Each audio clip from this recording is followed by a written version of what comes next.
Hello friends and welcome to Pathologic Volume 9, Episode 29. Today we will be solving a square block loop, and we'll figure out what that means as we take a look at the rules. In square block loop, we shade some cells so that each orthogonally connected area of shaded cells is in the shape of a square, and draw a non-intersecting loop through the centers of all the remaining empty cells. Orthogonally connected means connected on the edges, and so you can see in the example solution we've got these larger squares and smaller squares. We could not have two of these regions touch each other on the edges, but touching at the corners is fine. And the loop we draw travels horizontally and vertically and visits every square that isn't every cell that isn't part of one of the shaded squares.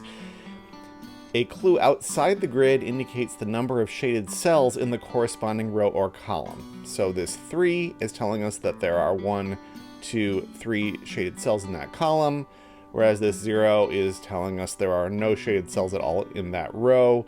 Note that we can have blanks. Those are not zeros. Those are just no information. Those are the rules of square block loop, so it's time to solve a puzzle. Today's square block loop puzzle was set by Eric Fox. I am going to start with this 0 because it gives me the most obvious information, which is that none of the cells in this whole column are shaded at all. And the 7 is nearly as good. Again, our rule of thumb is that big and little numbers tend to give us the most information. So we've got 8 cells here that could be that are available to be used, and we need to fill in 7 of them. And I can tell you right now that we can't fill in all 5 of these, because that would force a 5 by 5 square here, which is great for this clue, but breaks both of these. So the 7 that we fill in are going to have to be at most 4 of these. And so we have to fill in all 3 of these. And I don't do that by dragging, I do that by clicking. Okay, there we go. And so now we have a 3 by 3 there, and we are going to border that in. And so which 4 out of the 5? Well, there are a few ways we could figure that out, but I think that going to the loop part of this will be enlightening, because we know this cell is part of the loop, and there's only 1 entrance and 1 exit. So we've got to go in and out like that. We've got to do that as well down here. But this one I'm interested in, because that means this one's not shaded. So to get our 7, we've got 1, 2, 3. We've got to use these 4, 5, 6, 7. So that gives us a 4 by 4 here. It means that none of the neighboring cells are shaded, and we can bring the loop down in both sides, and this has to actually go further than that.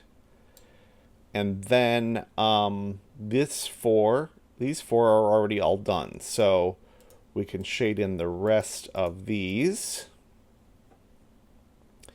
We've done the 4 that we get in this row. We need 2 in this row.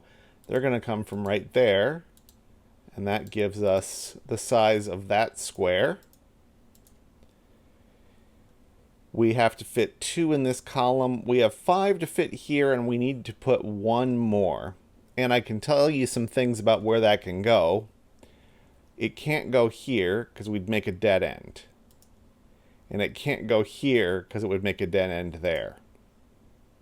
So it's either right here, and the loop goes in and out, or it's right down here, and we've got the loop doing something up on the top. But with that marked, that tells us how the 5's going to work, because we've used 2, we need 3 more, and there are only 3 more left. So those are all going to be shaded. This one's done. This one's got to extend down to become a square. And then our 5th in this column has to in fact be down here. and that is a square by itself. And we can do a lot with the loop right now because this is very clear. It's got to go around this whole side like that. We've got a tunnel here it has to go through. We've got a corner to fill in there. Another couple tunnels to go through. Tunnel over here. In fact, this 3 clue being done means those two are not shaded either. Should have marked that in earlier probably. There's a corner there to fill in and a corner over here. That's made a corner here and one here. And that makes a corner over there. So that did a lot of work, and I think we'll be able to wrap it up by doing the rest of the outside clues. It's just these 2 2s, both of which we can figure out, because here's 1, we need 1 more, it's that one. And this 2's got 1, it needs 1 more, it's that one. So we've got this corner to fill in, this tunnel to fill in, this comes out this way, goes up through this corner. This shape right here, there's a corner, it's got to go up, and we don't want to close this early, so this comes up here, and this one comes up like that. And that is how you solve a square block loop.